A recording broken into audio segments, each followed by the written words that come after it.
जी नमस्कार। अंतरा दी डोगरी पाठशाला च तुंदा सारें दा मता स्वागत है।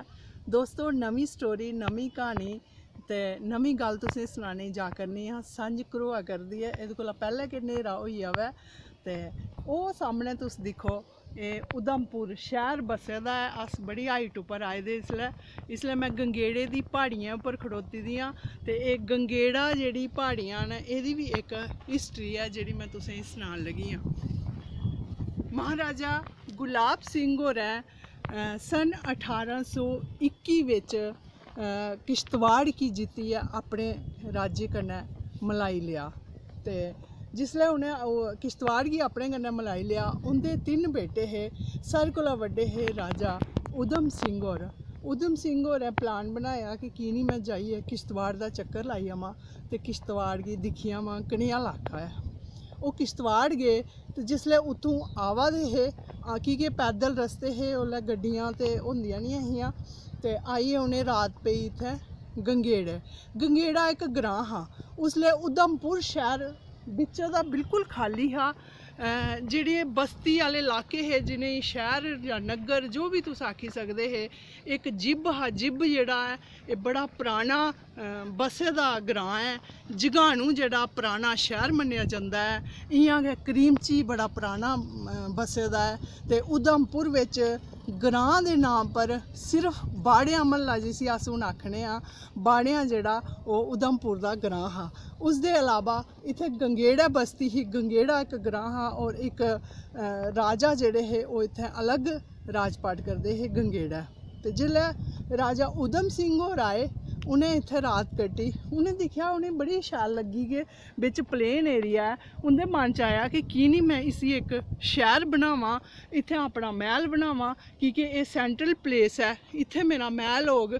मेरी नज़र जगानू राज्य उप्पर भी रौह्नी, चनैनी राज्य उप्पर भी रौह्नी, जिब पास्से भी रौह्नी, करीमची पास्से भी रौह्नी। ते उ'नें इस चीज़ दा माइंड बनाया ते महाराजा कन्नै सलाह् कीती। उ'नें आखेआ ठीक ऐ ते मैह्लें दा कम्म शुरू होई गेआ। अजें मैह्ल बना दा गै हा ते उधम सिंह होर लाहौर गेदे हे, उत्थें गै उं'दी मृत्यु होई गेई। जिसलै उं'दी मृत्यु होई गेई ते उं'दी जेह्ड़ी मदर हियां ओह् चक रकवाल दियां हियां ते उ'नें रानी होरें राजा होरें आखेआ कि साढ़ा जेह्ड़ा बड्डा पुत्तर है, ओह्दा इक ख्वाब हा कि इत्थें मेरा मैह्ल होऐ ते मैं चाह्न्नी आं कि उसदा ख्वाब जेह्ड़ा ओह् पूरा कीता जा। राजा होरें आखेआ ठीक है। फिर ओह् मैह्ल बनेआ ते मैह्ल बनियै शैह्र दे बिच्चों बिच्च मैह्ल बने दा अज्ज बी ओह् उ'ऐ जेहा है। और उसदे थोह्ड़ा हारा अग्गें उंदियां जेह्ड़ियां सेविकां होंदियां हियां, उं'दे आस्तै भी मैह्ल बनेआ ते इ'यां करियै उधमपुर दा नांऽ राजा उधम सिंह दे नांऽ उप्पर इस नगर गी, इस शैह्र गी नाम दित्ता गया उधमपुर। ओह् जेह्ड़ा मैह्ल है उं'दा अज्ज बी अंदरों दिक्खो ते उ'ऐ जेहियां इमारतां बनी दियां न। इसलै हून उत्थें स्कूल चला करदा है, बॉयज़ हाई सकैंडरी, ते जेह्ड़ा उं'दी सेविकाएं दा मैह्ल हा उत्थें गर्ल्स हाई सकैंडरी स्कूल है। ते सन 1840 बिच इस मैह्ल दा कम्म शुरू होया हा ते किश गै सालें तक मतलब 5-6 सालें तक एह् मैह्ल जेह्ड़ा बनियै कंप्लीट होई गेआ हा। इसदे अलावा उधमपुर च इक तारा पैलेस है, जेह्ड़ा कि महाराजा हरि सिंह हुंदी महारानी जेह्ड़ी रानी उं'दी पत्नी, उं'दे नाम पर है तारा पैलेस। और उधमपुर दियां बाकी बड़ियां सारियां विशेशतां न। इत्थें ठंडियां ब्हावां चलदियां, मतियां सारियां बोलियां न, बड़ियां सारियां न।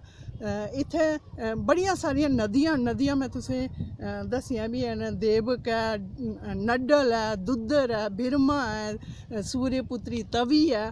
ते इसदे अलावा इत्थें ढक्कियां बड़ियां न, कि प्हाड़ी इलाका है, ढक्कियां न। और एजुकेशनल प्लेस जेह्ड़े स्कूल कॉलेज हर चीज़ दी सुविधा है। नवीं जनरेशन, नमें बच्चे साढ़े केह्ड़े फील्ड बिच नेईं पुज्जे दे, हर जगह अज्ज साढ़े उधमपुर दे बच्चे पुज्जे दे न। चाहे ओह् गायकी दा फील्ड होऐ, चाहे चित्रकारी दा फील्ड होऐ, चाहे इंजीनियर्स दिक्खी लैओ, साइंटिस्ट दिक्खी लैओ, तुस डॉक्टर्स दिक्खी लैओ, हर फील्ड बिच ओह् बहुत अच्छा कम्म करियै दस्सा करदे न। एह् तुस इक बारी फ्ही साढ़े उधमपुर नगर गी नज़र पाई लैओ। नगर नहीं है हून, एह् शैह्र है। इत्थें बड़ियां सारी बाजार बनी दे न ते इसदे कन्नै गै हून मिगी तुस इजाज़त दिओ। अगले हफ्ते मैं होर कोई नवी स्टोरी लेइयै तुहाड़े कोल हाजिर होगी। कोशिश करगी कि कोई ऐसी स्टोरी सनावां तुसेंगी जेह्ड़ी कि हिस्टोरिक भी होऐ और इंटरस्टिंग भी होऐ। एह्दे कन्नै गै मिगी इजाज़त दिओ। बहुत बहुत शुक्रिया, धन्नवाद तुंदा।